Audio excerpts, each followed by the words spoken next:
수성민 씨 어떻게 읽고 계신가요? 저도 이제 지역구가 평택인데 네. 평택의 전통시장 뭐 장보기 행사도 하고 네. 그 뭐 지역 주민들하고 이제 많은 대화를 할 수 있는 기회를 얻었는데 네. 일단은 지금 말씀하신 것처럼 지금 물가가 너무 많이 올라가지고 그 뭐 이게 저기 장바구니 물가라든지 생활 물가도 대단히 높은 데다가 네. 이제 고금리로 인해서 가계 대출에 대한 이자 부담에 대한 그것이 거의 가계의 한계치까지 와 있는 그런 상황인 건 분명한 것 같아요. 그래서 네. 대단히 민생에 대해서 어려움 호소하고 있는데 그동안 그런 상황 속에서 윤석열 정부에서 그 이제 윤석열 정부 출범한 이후에 내내에서 야당 대표에 대한 표적 수사, 정적 재고용 정치 수사로 계속해서 국정 기조인 것인 듯이 이렇게 해왔던 그런 것들이 네. 맞물려지면서 한동훈 장관이 이제 뭐 조작 수사나 증거가 없으면 영장은 100% 기각될 것이다라고 네. 지난 2월 달에도 큰 소리를 쳤거든요. 예. 근데 실제로 영장이 기각이 됐어요.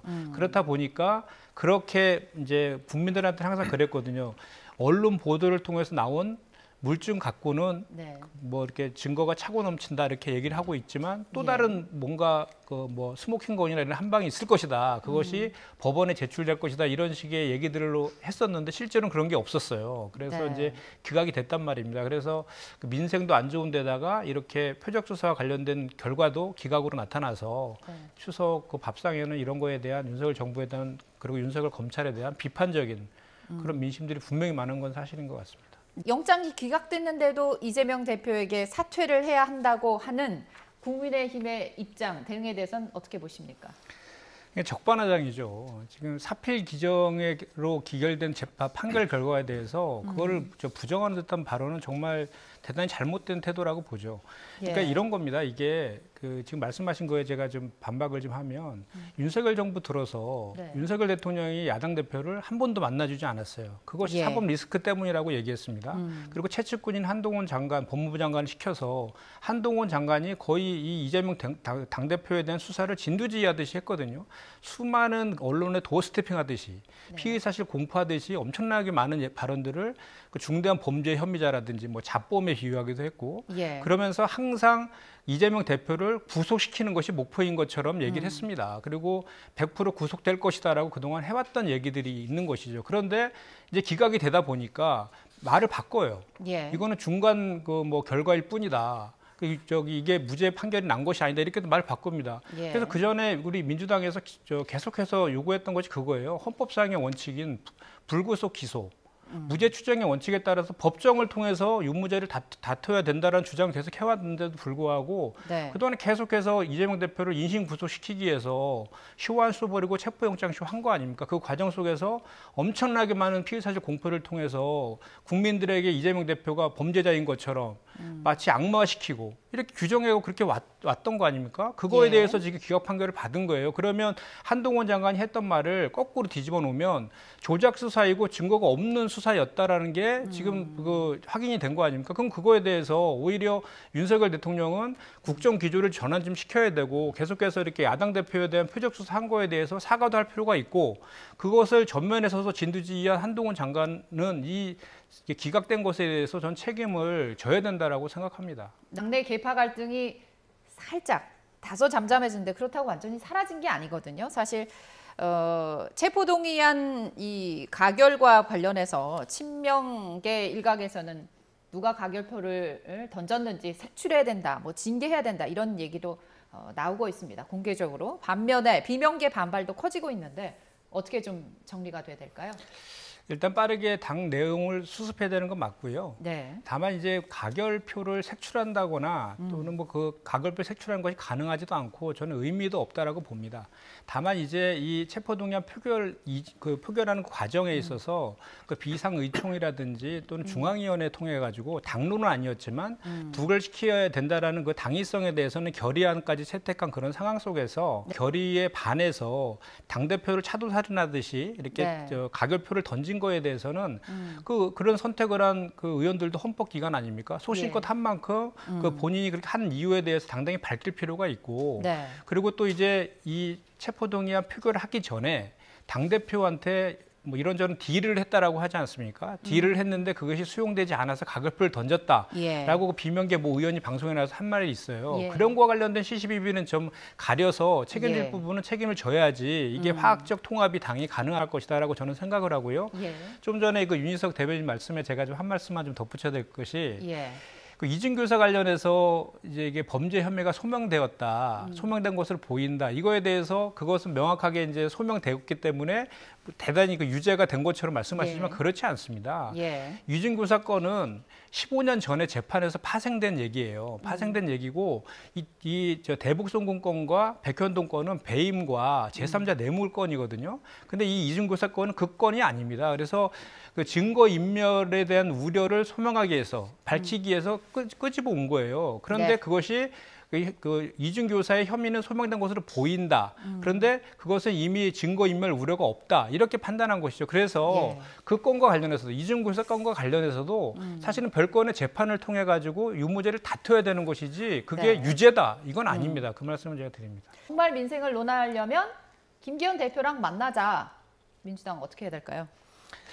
예, 그동안에 그 윤석열 정부에서 계속 취해왔던 그 태도를 그대로 유지하는 것이죠. 좀 대단히 아쉽습니다. 이제 저기 구속영장이 기각되면서 사실 방탄 프레임은 이제 소멸됐어요. 예. 이제부터는 온전하게 윤석열 정권이 경제와 민생, 외교안보 등을 어떻게 잘 함으로 인해서 국정 운영을 할 것인가에 대한 심판의 시간으로 지금 들어왔거든요. 예. 그럼 지금 그런 논리라고 하면 여전히 그 방탄, 사법 리스크 그것 때문에 만나지 못한다라는 그 논리가 계속 유지가 되는 것인데 정치는 어쨌든 간에 하나의 그 국민들의 삶을 나아지기 위해서 그 여야 간에 경쟁하는 장이거든요. 예. 야당 대표가 기각된 이후에 민생 정치 하자라고 영수회담을 제안한 거에 대해서 저는 그거를 거부한다라고 하면 국민들께서 그러니까 우리 야당을 보지 말고 국민을 보고 저는 판단했으면 좋겠다는 얘기를 드리고 싶은데 네. 그동안 뭐 국민의힘 김기현 대표가 그렇게 여야 간에 이렇게 좀 도와달라, 협치하자 이렇게 얘기하면서 사실 뭐 한번 찾아오기로 했습니까? 단식하는 중간에 한번 찾아오기로 했습니까? 그리고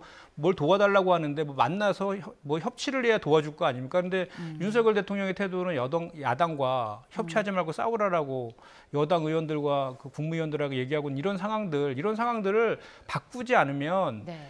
제가 봤을 때는 국민들께서 이제 다 보고 계시거든요. 그러니까 이제 저는 이제 부탁드리고 싶은 것은 정부 여당에서 그냥 야당한테 도와달라, 협치하자 이렇게 말로만 할 것이 아니라 실제로 그 국정과 그 민생, 그 국민의 삶에 대한 일차적인 무한 책임은 정부 여당에 있는 것 아닙니까? 네. 그래서 국민의 눈높이에서 국민의 시각에서 야당의 제안이 정부 여당에서 봤을 때 좀 뭐 정치적으로 이렇게 제안하는 것이다라고 해석될 수도 있겠지만 국민을 보고 좀 수용하는 그 통큰 태도가 좀 저는 필요한 것이다라고 저는 생각을 하고요. 그 정부 여당에서 하는 모든 결정들도 사실 정치적인 예. 겁니다. 그래서 그 정치적인 것에 대한 판단은 국민들이 하는 거기 때문에 일단은 민생을 살리는 쪽에 여야가 또 정부가 같이 지금 힘을 합치는 모습들을 지금 보여줬으면 좋겠다 이 말씀드립니다. 여당에서는 사면복권된 김태우 후보의 이른바 윤심을 호소하고 있고 야당에서는 윤 대통령과 김태우 후보에 대한 심판론 강조하고 있거든요. 야당은 전략 이렇게 쭉 나가시는 거죠? 예, 그렇습니다. 지금 그 윤희석 대변인께서 뭔가 이렇게 선거가 질 것 같으니까 그 의미를 애써 축소하려고 하시는 듯한 느낌을 저는 받는데 네, 아직 지금 뚜껑 열리지 않았는데. 아니, 지금 네. 모든 그 사람들이 이 보궐선거가 네. 초래된 이유를 살펴보면 네. 그 공무상 기밀누설로 해서 범죄자로 해서 유죄 판결 받은 사람을 예. 윤석열 대통령이 대법원 판결 난지 3개월도 채 되지 않아서 사면해서 네. 또 국민의힘에서 그분을 보궐선거를 초래한 그 당사자예요. 네. 당사자가 출마한 것은 이번이 역사상 처음입니다. 그것을 국민의힘에서 공천을 해서 생긴 보궐선거입니다. 당연히 윤석열 대통령과 연계될 수밖에 없고요. 예. 지금 어제 그 유세장에도 보면 김기현 대표께서 그렇게 발언하시잖아요. 윤석열 대통령이 너무 신임을 해서 사면에 복권까지 시킨 후보다 이렇게 얘기하고 있고 예. 김태우 후보도 이렇게 얘기하더라고요. 내가 1,000억을 그 정부와 서울시에서 받아올 테니까 45억 그 혈세 낭비했잖아요. 네. 그건 애교로 봐달라 이렇게 얘기를 해요. 그러니까 이건 당연히 자연스럽게 이거는 윤석열 대통령에 대한 정권 심판론의 성격이 될 수밖에 없는 것이고 네. 당연히 이 선거는 총선 이전에 있는 그 유일한 선거입니다. 그래서 예. 뭐 여야가 지금 총력전 벌이고 있잖아요. 국민들이 다 보고 계시는 것처럼. 예. 그렇기 때문에 이 선거 결과가 총선의 바로미터가 된다는 건 뭐 부정할 수 없는 분명한 사실인 것 같고요. 예, 네. 그렇습니다. 야당 입장에서는 이러한 국정 지지율에 대한 그 평가를 나름 총선 전략으로 안고 가실 것 같아요. 맞습니다. 뭐 이번에 YTN에서 한 것도 보면 그 정권 심판론이 훨씬 네. 높게 지금 여론조사 결과에도 이제 나와 있는 거를 제가 확인을 했는데요. 네. 이것뿐만 아니라 뭐 다른 최근 했던 뭐 KBS나 MBC 조사에서도 정권 심판론이 훨씬 높게 나오는 건 맞아요. 수치는 이제 정확히 지금 기억이 나지 않지만. 네. 그래서 결국은 이제 아까도 제가 말씀드렸지만 이제 윤석열 정부의 국정 운영과 관련된 국민들의 이제 정확한 심판의 시간으로 지금 들어와 있는 거거든요. 그래서 국정 기조가 지금처럼 민생과 경제는 지금 파탄이 나 있고 외교 안보 측면에서도 국익 중심의 실리 외교를 하지 않고 계속 예. 진영 외교 쪽으로 하면서 국익에 손해 보는 이런 기조를 계속 유지한다라고 하면 총선에서는 심판받을 것이라고 보고요. 예. 특히 지금 YTN에서 한 여론조사를 보면은 이게 이제 그 여론조사 국정 지지도와 관련돼서 중도층의 경우에는 27.5%밖에 긍정이 없어요. 그리고 그 68.2%가 부정입니다. 특히 중도 무당층에서 더 많은 저 부정률이 높게 나오고 있다는 것도 그 정부 여당에서 좀 뼈아프게 좀 받아들여야 될 그 지점이라고 보고 특히 20대 남자 같은 이대남 같은 경우가 네. 지난번에 저희가 대선에서 패배한 가장 큰 원인이 된 계층 아닙니까? 예. 거기에서도 평균보다 훨씬 낮은 지금 긍정 지지율이 나오고 있는 것을 봐서는 그 당시에 이제 그 공정과 상식이라는 그 이대남의 그 가장 관심 있는 그 분야에 대한 이미지 그런 것들을 가지고 당선이 되셨는데 실제로 당선된 이후에 청년들과 관련된 정책이라든지 또는 공정과 상식의 이미지에서 무슨 그 편파 수사라든지 또는 장관 후보자들에 대한 그런 뭐 이렇게 부모 찬스라든지 이런 문제들이 불거져 나오면서 네. 그런 계층조차도 지금 부정적으로 돌아섰다 이런 것들은 대단히 좀 위험한 시그널로 좀 받아들여야 될 것이다라고 생각합니다. 이거 잘 저희가 새겨서 네. 앞으로의 정책에 반영하겠다 이런 말씀 다시 한번 드립니다. 저도 네. 한 가지만 좀 덧붙일게요. 네. 우리가 총선이나 뭐 대선이나 이럴 때 보면 구도가 중요하다고 해서 특히 총선 같은 경우는 거의 이제 그 정당 간의 구도가 네. 그리고 정권 심판론이냐 여당 야당 견제론이냐 뭐 이런 거 관련된 구도가 80% 정도를 차지한다고 하거든요. 예. 근데 지금 그 여론조사가 지금 YTN에서 한 거에서도 보더라도 확인이 되거든요. 지금 현재 내년 총선은 정부 견제론이 48%고요. 예.